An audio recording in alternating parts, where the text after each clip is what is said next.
Jumpa kembali masih bersama saya, yaitu di Wani channelnya, di Opterjinya. Opterjinya yaitu obrolan terapi jiwa. Mantap jiwa, mantap raga. Oke, di Opterji kali ini kita akan membahas yang banyak dipertanyakan sama netizen. Bun, bisa kayak bunda sekarang itu apa sih zikirnya? Bun, bisa sukses kayak bunda gitu, apa sih doanya? Apa sih zikirnya? Oke, di video kali ini saya akan membahas tentang dahsyatnya sebuah zikir bila mana kamu tahu makna dari zikir itu. Tapi sebelum kamu tonton, tolong jangan lupa bantu tekan tombol loncengnya dan subscribe serta komen di kolom komentar. Karena apa? Bila mana kamu ikut berpartisipasi yaitu mengembangkan channel ini, berarti kamu sudah bersama saya, yaitu kita sedang sama-sama beramal jariah, yaitu saya beramal mengeserkan ilmu saya, kamu beramal dengan jempolmu, yaitu membagikan, menyampaikan, yaitu apa? Edukasi-edukasi yang bermanfaat untuk orang lain, untuk orang banyak. Alhamdulillah, itulah tujuannya saya membuat YouTube, dan semoga dari hasil YouTube saya ini juga bisa membantu orang yang membutuhkan, insya Allah. Oke, lanjut. Jangan lupa, jangan di skip, tontonnya sampai habis ya. Oke, makasih. Kamu yang ikut menonton, berarti kamu di situ ada ambil andil, itu beribadah, beramal bareng bersama saya. Lanjut. Kita mulai tadi yang gimana cara meminta nage duwe nggak keluar ya. Ini ada kaitannya dengan ilmu zikir. Ya, oke, mau. Aku sudah 2 tahun cerai.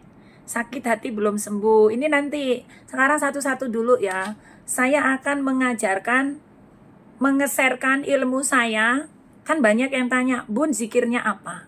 Bun doanya apa? Nah, di sini kadang orang nggak ngerti, taunya cuma zikir-zikir aja.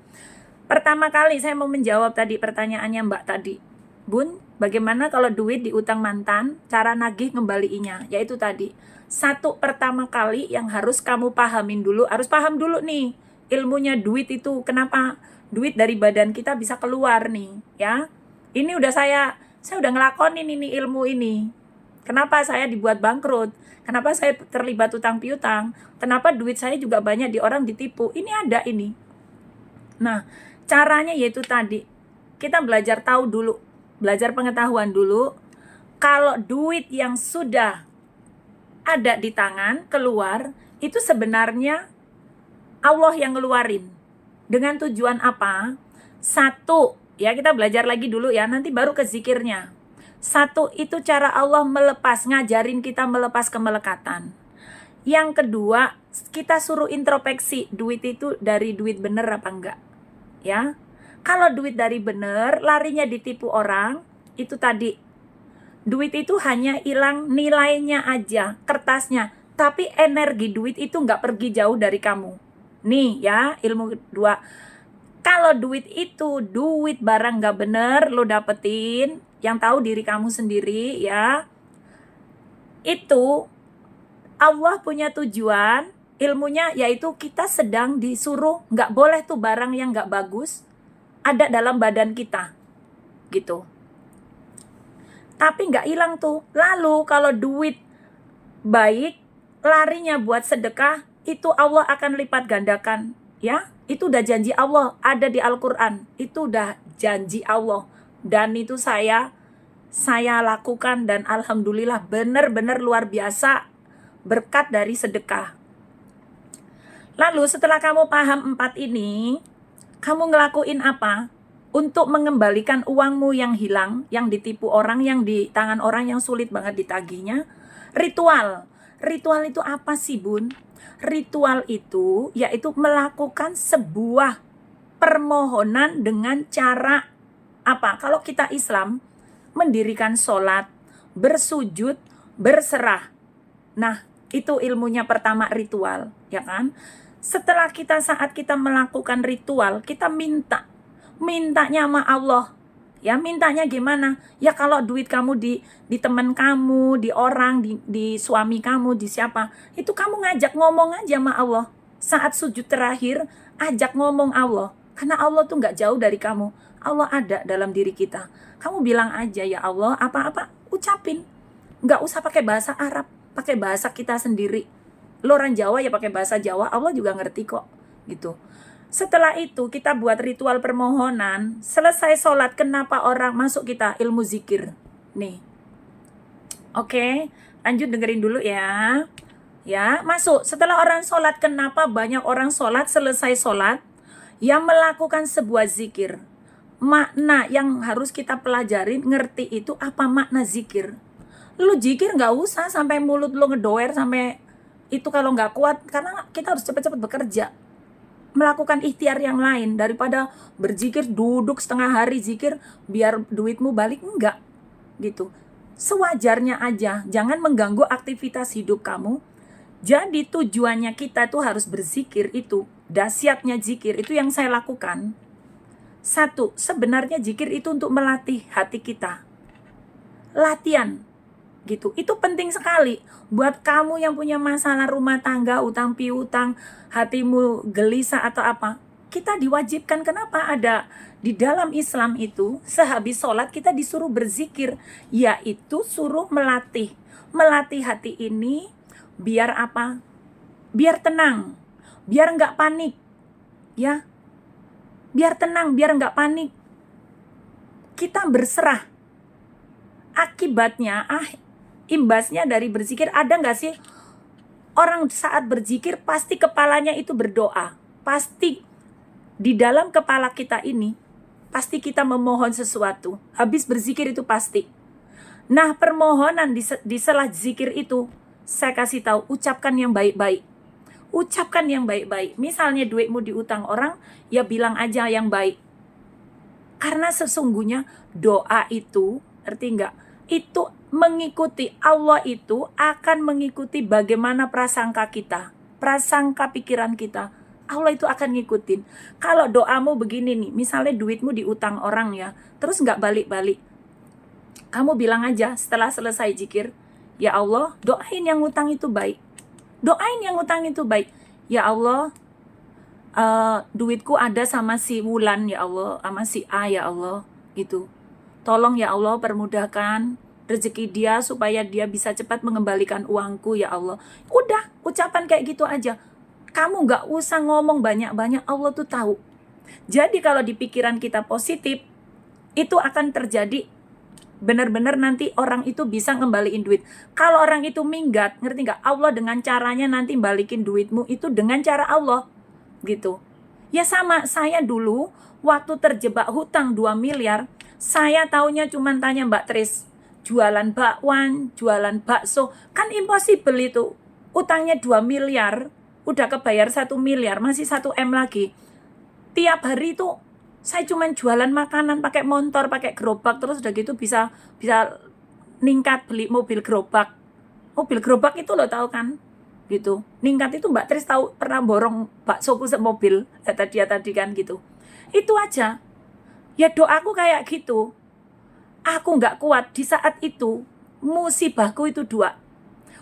Musibah pertama yaitu musibah bangkrut, musibah kedua, ujian saya kedua, diberi suami yang kayak gitu, Masya Allah. Sementara ujian ketiga, masih punya anak kecil-kecil. Itu saksi hidupnya Mbak Tris, tetanggaku tadi yang naik di live itu. Itu kan dia tadi ngechat sendiri, kalian dengar sendiri, aku orangnya seperti apa.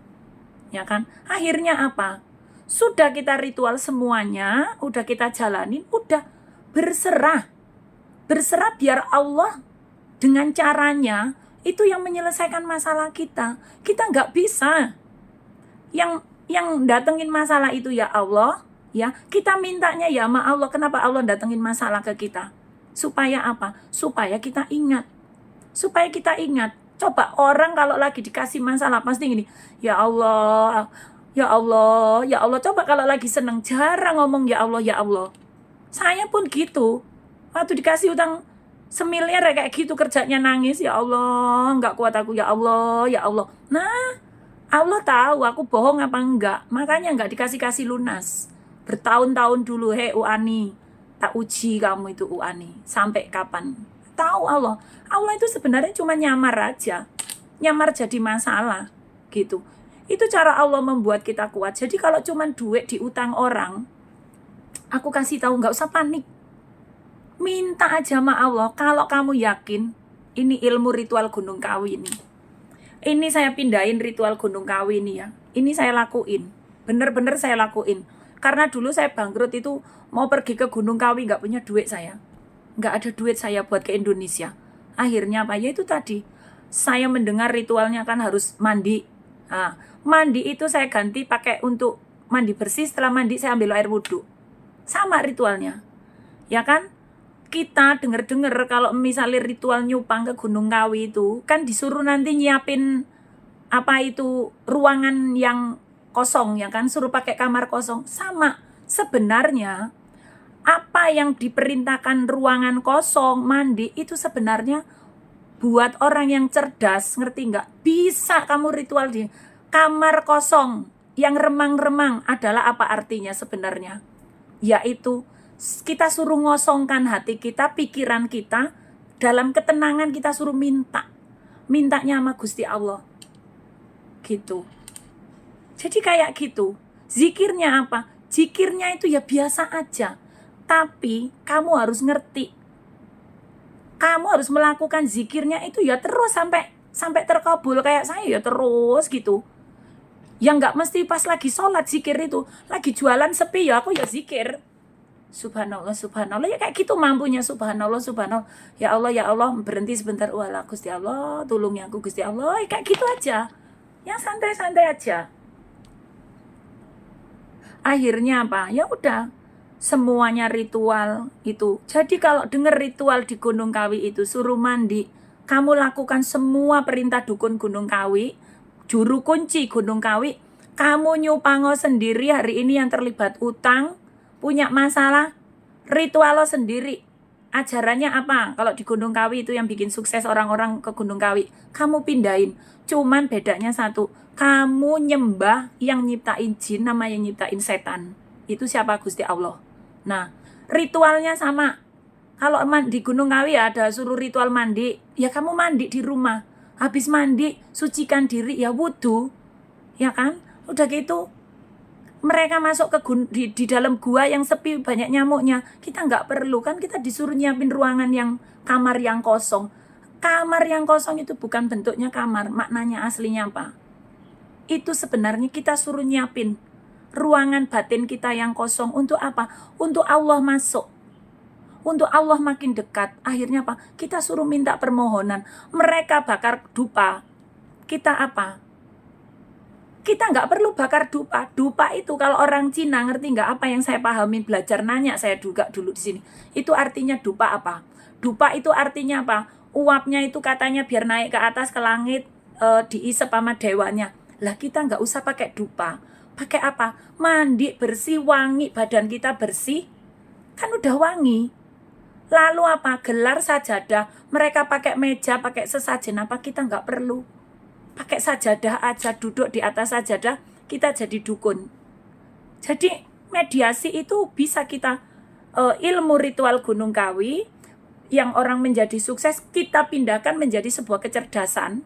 Ya, kita praktekkan di rumah sendiri, siapin kamar kosong, nggak usah perlu kamar kosong. Ruangan kita yang kosong, kosongkan hati, kosongkan pikiran. Lalu apa? Minta kita sama Allah. Udah, sukses saya bisa bayar utang. Akhirnya apa? Suatu hari Gusti Allah nggak tahu ngirim jin atau ngirim apa ke saya beli nomor nembus. Dengan seketika itu, padahal nggak pernah sama sekali beli nomor. Nah itu cara Allah. Lah jin ya bisa ngirimnya kan kayak gitu. Jadi ini pendidikan. Jadi mulai sekarang kalian di Indonesia, kalau kesumpek kanute sumpek ya, nggak ngerti solusinya, saya kasih tahu. Scroll cari ilmu ritual Gunung Kawi, praktekkan. Nggak perlu ke Gunung Kawi sana. Ya, praktekkan, pindahkan, dan aplikasikan pada kehidupan kamu sehari-hari, insya Allah. Insya Allah utangmu terbayar. Dan utang itu akan terbayar bagaimana kamu, pemikiranmu. Kalau kamu yakin aku bisa bayar utang. Dengan ikhtiarnya apa? Ya kerja aja. Lah kamu mau jikiran setiap satu hari penuh punya hutang, nggak kerja, ya enggak. Nah setelah itu yang menyelesaikan masalahmu Udah serahin ke Allah, biar Allah yang bayarin utangmu. Kamu lakukan aja seperti saya. Tanya Mbak Tris itu, apa yang saya lakukan? Itu ada buktinya tadi. Keluar kan dia tadi kan, ngetik di apa itu, di typing dia muncul kan. Seperti itu. Aku nggak cerita bohong ini. Apa yang saya lakukan kebangkitan saya itu nggak bohong saya. Ya seperti itu. Benar-benar. Nah, buat kalian semuanya ya yang suka dengan edukasi saya, jangan lupa kunjungin YouTube saya, karena di YouTube saya buat kalian yang lagi budrek bingung, insya Allah ngikutin cara saya, cara zikir saya, ya, cara pemikiran saya, cara tindak saya itu apa, insya Allah kamu bisa keluar dari masalah. Dan yang satu, kita untuk menyelesaikan masalah itu butuh ilmu, ya. Orang yang nggak bisa nyelesain masalah karena apa? YouTube-nya Bu Ani Channel. Orang yang nggak bisa nyelesain masalah itu karena apa? Karena kurangnya ilmu pengetahuan. Ya, kurangnya ilmu. Kalau kamu punya ilmu, semuanya bisa kamu selesaikan. Tuh YouTube-nya tuh udah. Ya, hari ini nggak punya utang, nggak bisa nyari utang. Banyak di DM saya, di chat saya itu, Bun, gimana aku punya utang 5 juta, Bun, aku punya utang 10 juta, Bun, aku gini. Lah dengerin apa edukasi saya cuman didengerin dong, nggak diambil dagingnya. Cara saya yang harus diambil. Ritualnya mandi jam berapa?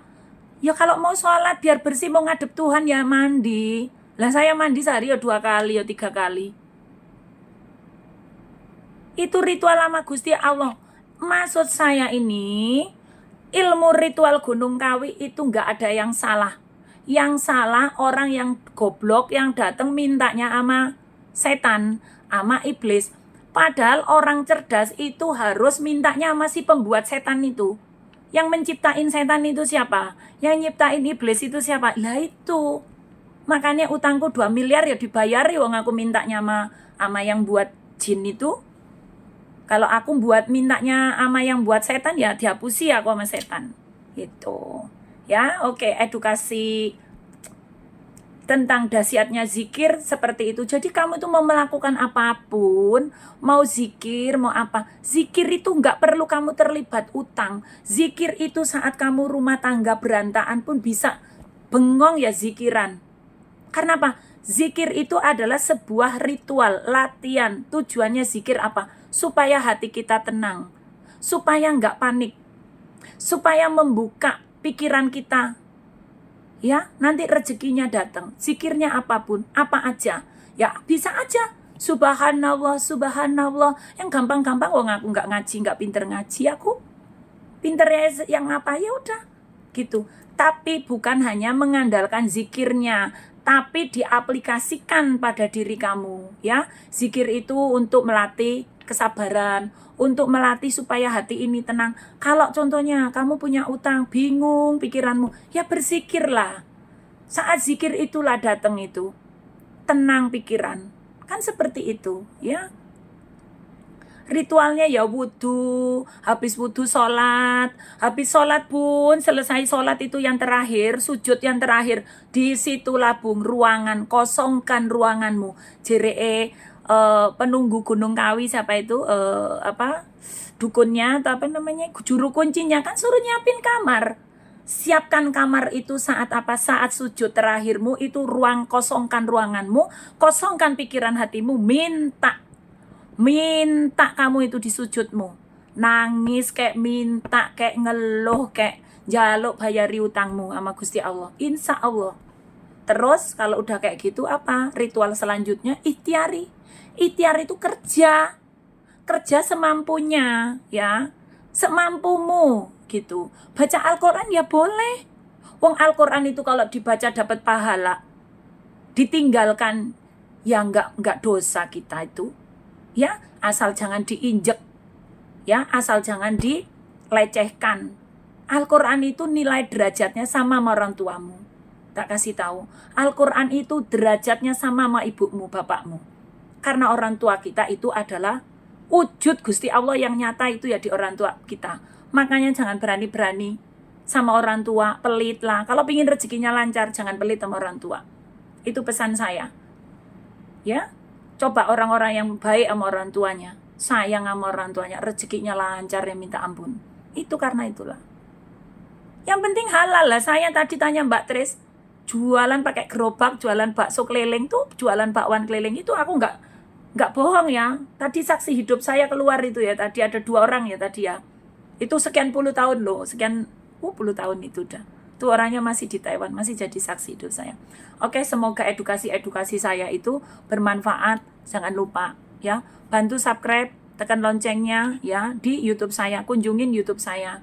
Biar apa? Mudah-mudahan YouTube saya bisa menjadikan solusi ya, menjadikan ketularan hidayah kayak saya.